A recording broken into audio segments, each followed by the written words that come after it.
kad sabruks trauslums un kauns.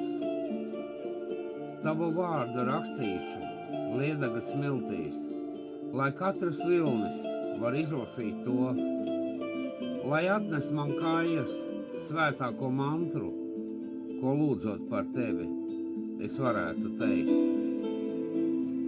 Es stāstīšu vējam par tevi un sevi, par mīlestību, kurā plaukst mana sirds, par nedrošību tev, to pasacīt skaļi, jau bailes ir mans trauslums un kauns.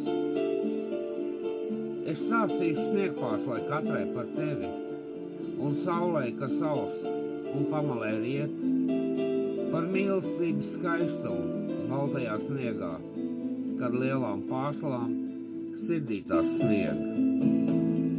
Es rakstīšu dvēseles dzejā par tevi, lai katrs, kas mīl, var izlasīt to, lai mīļotiem saviem kā svētāko mantru, lūdzot par viņiem, tie varētu teikt. Un zinu, reiz sabruks kauns mans un trauslums. Es tevi mīlu, tad varēšu teikt. Arī, ja pretmīlas, nebūs un sāpēs. Mīlestība sirdī joprojām man plauks.